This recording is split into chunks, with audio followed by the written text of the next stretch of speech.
خلقناكم من ذكر وأنثى وجعلناكم شعوبا وقبائل لتعارفوا إن أكرمكم عند الله أتقاكم. முதலில் தலைப்புச் செய்திகளை பார்க்கலாம். இஸ்லாமிய புரட்சியின் 47ஆம் ஆண்டு நிறைவு. ஈரானில் பிரம்மாண்ட பேரணி.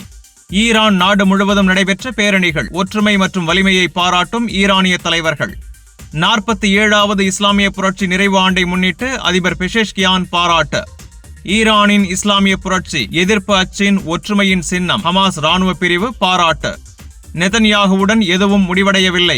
ஈரான் பேச்சுவார்த்தைகள் தொடரும். டொனால்ட் ட்ரம்ப் முக்கிய அறிவிப்பு. இனி விரிவான செய்திகளை பார்க்கலாம். இஸ்லாமிய புரட்சியின் 47ஆம் ஆண்டு நிறைவு. ஈரானில் பிரம்மாண்ட பேரணி. ஈரான் நாட்டில் 1979ஆம் ஆண்டு நடைபெற்ற இஸ்லாமிய புரட்சியின் 47ஆம் ஆண்டு நிறைவு தினம் புதன்கிழமை பிப்ரவரி 11ஆம் தேதி நாடு முழுவதும் மிக பிரம்மாண்டமான பேரணிகளுடன் அனுசரிக்கப்பட்டது. இந்த நிகழ்வில் அரசு அதிகாரிகள், அரசியல் தலைவர்கள் மற்றும் பெருந்திரளான பொதுமக்கள் ஆர்வமுடன் பங்கேற்றனர். 22 பஹ்மன் என அழைக்கப்படும் இந்த புரட்சி தின பேரணிகள் வாஷிங்டனிலிருந்து எழும் இராணுவ அச்சுறுத்தல்கள் மற்றும் இஸ்ரேலின் ஆக்கிரமிப்பு நடவடிக்கை சூழலுக்கு மத்தியில் நடைபெற்றன. தலைநகர் டெஹ்ரான் நகரில் இந்த ஆண்டு மிகப்பெரிய பேரணி நடைபெற்றது. அதில் ஈரான் அதிபர் மசூத் பெஷெஷ்கியான் உட்பட உயர் அரசியல் மற்றும் இராணுவ அதிகாரிகள் பங்கேற்றனர். பேரணியில் கலந்து கொண்ட மக்களின் உற்சாகமான பங்கேற்பை அதிபர் மற்றும் அரசு தலைவர்கள் பாராட்டினர். இந்த நிகழ்வின் போது பேசிய அதிபர் மசூத் பெஷெஷ்கியான், இன்று ஈரான் மக்கள் தங்களின் ஒற்றுமையையும் வலிமையையும் புரட்சியின் கொள்கைகளுக்கு உள்ள அர்ப்பணிப்பையும் மீண்டும் உலகிற்கு வெளிப்படுத்தியுள்ளனர். இந்த பேரணிகள் நமது எதிரிகளுக்கு தெளிவான ஒரு செய்தியை தெரிவிக்கின்றன. ஈரான் ஒருபோதும் அடிபணியாது. இராணுவ தலைவர்கள் மற்றும் அரசியல் தலைவர்கள் தேசிய ஒற்றுமை,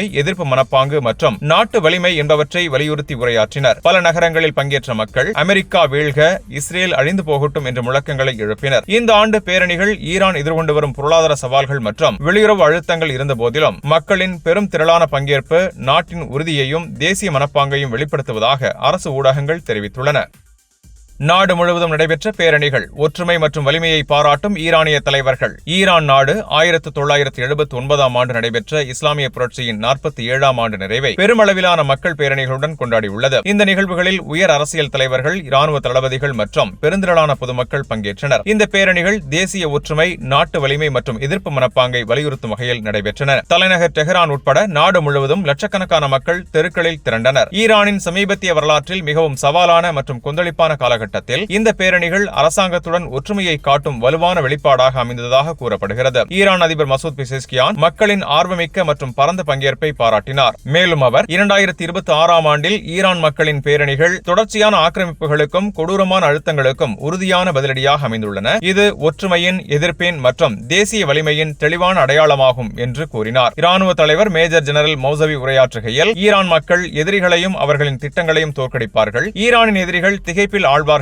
என்று தெரிவித்தார். இஸ்லாமிய புரட்சியின் தலைவர் சையத் அலி கமேனி பேரணிகளுக்கு முன்பாக வெளியிட்ட செய்தியில் பிப்ரவரி 11ஆம் தேதி மக்கள் பெருந்திரளாக பங்கேற்க வேண்டும் என்று வலியுறுத்தினார். மேலும் அவர் பிப்ரவரி 11ஆம் தேதி ஒவ்வொரு ஆண்டும் ஈரான் மக்களின் வலிமை, கண்ணியம் மற்றும் சுதந்திரத்தை வெளிப்படுத்தும் நாளாகும். இது தேசிய உறுதிப்பாடு மற்றும் விழிப்புணர்வின் அடையாளமாகும். உண்மையான தேசிய வலிமை இராணுவ ஆயுதங்களில் இல்லை, அது மக்களின் உறுதி, உந்துதல் மற்றும் ஒற்றுமையில்தான் உள்ளது. எதிரிகளை ஏமாற்றுங்கள். இளைஞர்கள் அறிவியல், நெறிமுறை, ஆன்மீகம் மற்றும் தேசிய முன்னேற்றம் எனும் துறைகளில் சிறந்து விளங்க வேண்டும் என்றும் அவர் வேண்டுகோள் விடுத்தார். இந்த ஆண்டும் இறைவன் அருளால் ஈரான் மக்கள் முந்தைய ஆண்டுகளைப் போலவே பஹ்மைன் 22ஆம் தேதி பேரணிகளில் பிரகாசிப்பார்கள் என்று அவர் தனது உரையை முடித்தார். இந்த பேரணிகள் அமெரிக்க அச்சுறுத்தல்கள், பொருளாதார தடைகள் மற்றும் பிராந்திய எதிரிகளுக்கு எதிரான ஈரானின் உறுதியை வெளிப்படுத்துவதாக கூறப்படுகிறது. பல இடங்களில் மக்கள் அமெரிக்கா தலையிடாதே, எதிரிகள் அழிந்து போகட்டும் என்ற முழக்கங்களை எழுப்பினர். அரசு ஊடகங்கள் இந்த பேரணிகளை தேசிய ஒற்றுமை மற்றும் எதிர்ப்பின் வெற்றிகரமான வெளிப்பாடாக விளக்கின.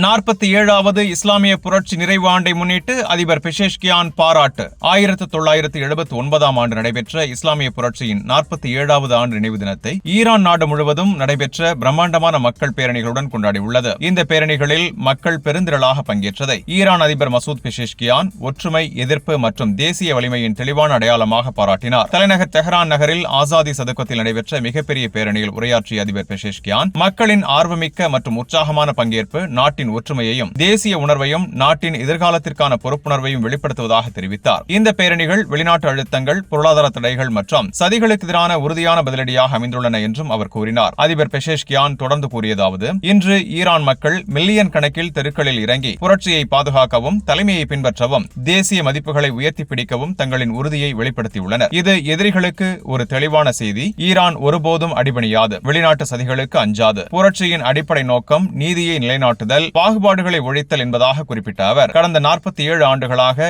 ஈரான் தன் சுதந்திரத்தையும் சுயாட்சியையும் தேசிய இறையாண்மையையும் பாதுகாத்து வந்துள்ளதாக வலியுறுத்தினார். அமெரிக்கா மற்றும் ஐரோப்பிய நாடுகள் புரட்சியின் தொடக்கம் முதலே ஈரானை பலவீனப்படுத்த முயன்றதாகவும், ஈரான் ஈராக் போர், நீண்டகால பொருளாதார தடைகள் உட்பட பல கடினமான சவால்களை நாடு எதிர்கொண்டு அவற்றை வெற்றிகரமாக தாண்டி வந்துள்ளதாகவும் அவர் தெரிவித்தார். அதிபர் பெஷேஷ்கியான் மேலும் கூறும்பொழுது, நாங்கள் அணு ஆயுதங்களை தேடவில்லை, இதை மீண்டும் மீண்டும் தெளிவுபடுத்தியுள்ளோம். எந்த வகையான சரிபார்ப்புக்கும் நாங்கள் தயாராக உள்ளோம். அரசின் குறைகளை ஒப்புக்கொண்ட அவர் மக்களிடம் மன்னிப்பு கோரி இவ்வாறு கூறினார். மக்களுக்கு முன் நாங்கள் விற்கப்படுகிறோம். மக்களின் குரலை கேட்க தயாராக உள்ளோம். நாங்கள் மக்களின் ஊழியர்கள். மக்களுடன் மோதலை நாங்கள் தேடவில்லை. இந்த பேரணிகளில் பங்கேற்ற மக்கள் அமெரிக்கா மற்றும் இஸ்ரேலுக்கு எதிராக முழக்கங்களை எழுப்பினர். அரசு ஊடகங்கள் இந்த பேரணிகளை தேசிய ஒற்றுமை மற்றும் எதிர்ப்பு மனப்பாங்கின் வெற்றிகரமான வெளிப்பாடாக விவரித்தன. அதிபர் பெஷேஷ்கியான் இஸ்லாமிய புரட்சிக்காக தியாகம் செய்த அனைத்து தியாகிகளையும் நினைவு கூர்ந்து மக்களுக்கு தமது நன்றியை தெரிவித்தார். ஈரானின் இஸ்லாமிய புரட்சி எதிர்ப்பு அச்சின் ஒற்றுமையின் சின்னம் அல் கசாம் படை பாராட்டு. ஈரானில் நடைபெற்ற 1979ஆம் ஆண்டு இஸ்லாமிய புரட்சியின் 47வது ஆண்டு நிறைவை முன்னிட்டு ஹமாஸ் இயக்கத்தின் ஆயுத பிரிவான அல் கசாம் படைகளின் இராணுவ பேச்சாளரான அபு உபைதா உரையாற்றியுள்ளார். அவர் கூறுகையில், ஈரான் நாடு அதன் தலைமை, அரசு மற்றும் மக்களுடன் முழுமையான ஒற்றுமையை வெளிப்படுத்தியுள்ளதாக கூறினார். அபு உபைதா வெளியிட்ட அதிகாரப்பூர்வ அறிக்கையில், ஆக்சிஸ் ஆஃப் ரெசிஸ்டன்ஸ் அல்லது எதிர்ப்பு அச்சு என அழைக்கப்படும் ஈரான், ஹிஸ்புல்லா, அன்சார் அல்லாஹ், ஹமாஸ் உள்ளிட்ட சக்திகள் ஒன்றுபட்டு நிற்கின்றன என்று தெளிவாக அறிவித்தார். மேலும் அவர் கூறியதாவது, ஈரானுக்கும் அதன் மக்களுக்கும் எதிரான எந்த ஒரு தாக்குதலும் முழு இஸ்லாமிய தேசத்திற்கு எதிரான தாக்குதலாக கருதப்படும். இது ஒரு எதிர்ப்பு இஸ்லாமிய அரசின் இறையாண்மைக்கு எதிரான சட்டவிரோத தலையீடு, கொடூரமான சக்தியை பயன்படுத்தி உண்மைகளை திணிக்கும் முயற்சியாகும். இதனை ஒருபோதும் ஏற்க முடியாது. மேலும் அவர் கூறினார், ஈரானிய ஆயுதப்படைகள் மற்றும் இஸ்லாமிய புரட்சிகர காவல் படை அதாவது IRGC-யின் உறுதி மற்றும் திறனில் நாங்கள் முழு நம்பிக்கை கொண்டுள்ளோம். கடந்த ஆண்டு ஜூனில் ஜியோனிஸ்ட் எதிரிக்கு அவர்கள் மறக்க முடியாத பாடங்களை கற்பித்துள்ளனர். அல்லாஹ்வின் அருளால் அவர்கள் எந்த ஆக்கிரமிப்பையும் தடுத்து நிறுத்தி தங்களின் இயல்பான சட்டப்பூர்வமான சுய பாதுகாப்பு உரிமையை பயன்படுத்தி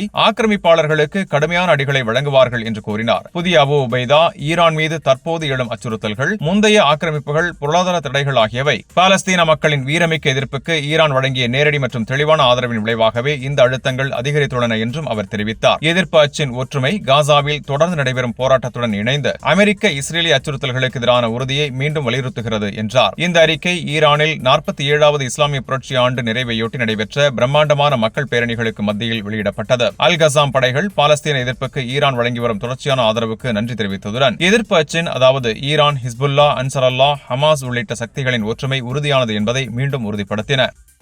நெதன்யாகுவுடன் எதுவும் முடிவடையவில்லை. ஈரான் பேச்சுவார்த்தைகள் தொடரும். Donald Trump. அமெரிக்க அதிபர் டொனால்ட் ட்ரம்ப் இஸ்ரேல் பிரதமர் பெஞ்சமின் நெதன்யாகுவுடன் வெள்ளை மாளிகையில் சுமார் 2 மணி நேரம் முதல் 3 மணி நேரம் வரை நடைபெற்ற நீண்ட சந்திப்புக்கு பிறகு ஈரானுடனான அணு பேச்சுவார்த்தைகள் தொடர வேண்டும் என்று தான் வலியுறுத்தியதாக தெரிவித்துள்ளார். இந்த சந்திப்புக்கு பின்னர் ட்ரம்ப் தனது ட்ரூத் சோஷியல் சமூக ஊடக பதிவில் எதுவும் உறுதியாக முடிவடையவில்லை என்று தெளிவுபடுத்தினார். ட்ரம்ப் தனது பதிவில் எழுதியதாவது, நெதன்யாகுவுடன் மிக நல்ல சந்திப்பு நடைபெற்றது. எதுவும் உறுதியாக முடிவடையவில்லை. ஆனால் ஈரானுடனான பேச்சுவார்த்தைகளை தொடர வேண்டும் என்று நான் வலியுறுத்தினேன். ஒரு ஒப்பந்தம் ஏற்படுமா என்பதை பார்க்க வேண்டும். அது ஏற்பட்டால் அது என் விருப்பம் என்று பிரதமரிடம் தெரிவித்தேன். இல்லையெனில் என்ன நடக்கும் என்பதை பார்ப்போம் என்று பதிவிட்டார். இந்த சந்திப்பு ஈரானின் அணு திட்டம் தொடர்பாக அமெரிக்கா மீண்டும் மறைமுக பேச்சுவார்த்தைகளை ஓமன் வழியாக நடத்தி வரும் சூழலில் நடைபெற்றதாக கூறப்படுகிறது. இந்த பேச்சுவார்த்தைகளில் இஸ்ரேல் பிரதமர் நெதன்யாகு ஈரானின் அணு திட்டத்துடன் சேர்த்து பாலிஸ்டிக் ஏவுகணைகள் மற்றும் பிராந்திய ஆக்சிஸ் ஆஃப் ரெசிஸ்டன்ஸ் அமைப்புகள் அதாவது ஹமாஸ், ஹிஸ்புல்லா போன்றவற்றையும் ஒப்பந்தத்தின் ஒரு பகுதியாக சேர்க்க வேண்டும் என்று வலியுறுத்தியதாக கருதப்படுகிறது. ஆனால் டொனால்ட் ட்ரம்ப் அணுசக்தி விஷயத்தில் மட்டுமே கவனம் செலுத்த வேண்டும் என்ற நிலைப்பாட்டில் உள்ளதாகவும், ஒப்பந்தம் ஏற்படாவிட்டால் மிக கடுமையான நடவடிக்கை எடுக்கப்படலாம் என்று எச்சரித்துள்ளார். இந்த சந்திப்பின் போது